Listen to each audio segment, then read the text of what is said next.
ഏറ്റവും വലിയ ആളാവാൻ ശ്രമിക്കുകയും അതുപോലെ ഏറ്റവും കൂടുതൽ ഭയപ്പെടുകയും ചെയ്യുന്നത് ഒരു ഫാസിസ്റ്റ് ഭരണാധികാരിയുടെ ലക്ഷണമാണ്. അത് ചരിത്രം പരിശോധിച്ചാൽ തന്നെ നമുക്ക് മനസ്സിലാകും. അതുകൊണ്ട് NK പ്രേമചന്ദ്രൻ MP-യെ പേടിച്ച കേരളത്തിലെ ഫാസിസ്റ്റ് ഭരണാധികാരി അദ്ദേഹത്തെ പൊതുവേദിയിൽ നിന്നും പൊതുജനങ്ങളുടെ മുന്നിൽ നിന്നും മാറ്റി നിർത്താൻ ശ്രമിക്കുകയാണ്. പക്ഷേ ജീവിതം മുഴുവൻ സമാധാനത്തിൻ്റെയും മനുഷ്യത്വത്തിൻ്റെയും കാവൽക്കാരനായി നിൽക്കുന്ന MP അതിനെ ബുദ്ധിപൂർവം തന്നെ കൈകാര്യം ചെയ്തു.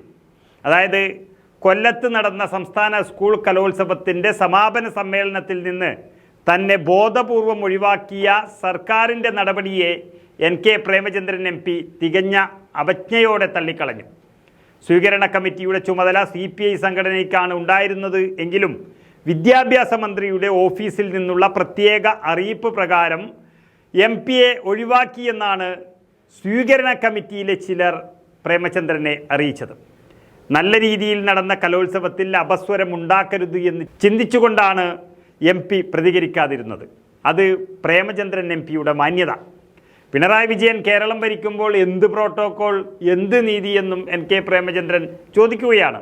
അതായത് കേരളത്തിൽ ഇടതുപക്ഷത്തിൻ്റെ കോട്ടയായി അറിയപ്പെടുന്ന മണ്ഡലമാണ് കൊല്ലം. കുണ്ടറ ഒഴികെയുള്ള ബാക്കി 6 നിയമസഭാ മണ്ഡലങ്ങളിലും വൻ വിജയം നേടിയത് ഇടതുമുന്നണിയായെങ്കിലും കൂട്ടിയും കിഴിച്ചും നോക്കിയാലും LDF-ന് വ്യക്തമായ ഭൂരിപക്ഷം ഉണ്ടാകേണ്ടുന്ന കൊല്ലം ലോക്സഭാ മണ്ഡലത്തിൽ RSPയുടെ UDF സ്ഥാനാർത്ഥിയായി NK പ്രേമചന്ദ്രൻ എന്ന നേതാവ് ജയിച്ചുകൊണ്ടുവരികയാണ്. അദ്ദേഹം വന്നതിന് ശേഷം തകർന്ന് തരിപ്പണമാവുകയാണ് ഇവിടെ LDF.